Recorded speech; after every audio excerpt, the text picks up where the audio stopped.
All right, and back here at home, tough new drunk driving rules are in effect this morning across Canada.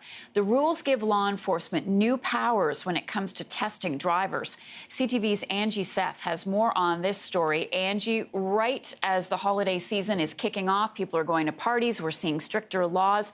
What can you tell us about these laws that everybody should now be aware of? Yeah, exactly. And as you said, stricter laws being put in place. Marcia, good morning.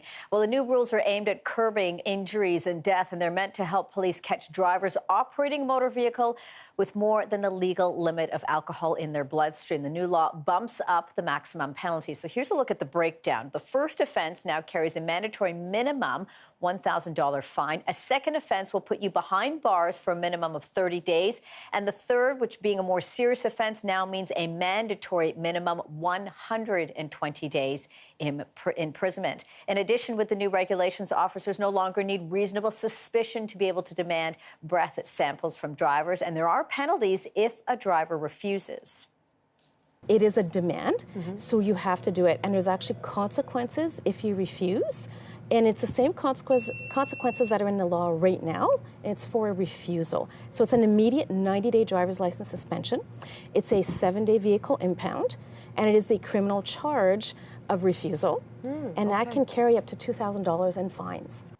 So as expected, many civil rights organizations have already sounded the alarm about the new rules. The Canadian Civil Liberties Association has expressed concern about how the mandatory alcohol screening could unfairly affect racial minorities, who they say are often singled out by police. Criminal defense lawyer Karen Jokaden says she's concerned about how this process violates rules about search and seizure and unlawful detention, and she says she's ready to test the new roadside rules in court.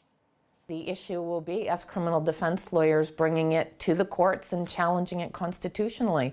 Only the courts can make that decision.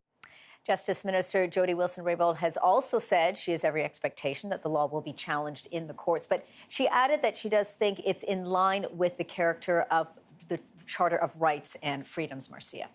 Okay, drivers, how are they reacting to this? Well, it's interesting, and it's actually a bit of a mixed reaction, but I think a lot of them are saying, well, people are eager, they want to see the drunk drivers off the roadways. Take a listen. I think it'll make them think twice and put the keys somewhere else. I think it's good. It just goes to show that they're trying to do something. I think it's going to make things slightly safer, and because a lot of people drive when they're drunk, and so this will help get rid of that a little bit, I think, and people will be more cautious about it. And so I think that's sort of the main issue here, making sure the roads are safe. For these new rules come as provincial police are reporting that between the beginning of 2018 and the middle of November, officers laid more than 7,000 impaired driving charges. According to federal statistics, an average of almost 4 people die in Canada daily because of drunk driving. Toronto Police spokesperson Sergeant Brett Moore said police miss a lot of impaired drivers, and that's because some people are pretty good at masking their impairment. As for what kind of effect these rules will have on the road, well, Marcia, the numbers will have to tell, but what's also important to note here is that this new system, these new rules are already in place in over 40 countries around the world. Okay, Angie, thanks for that. You're welcome.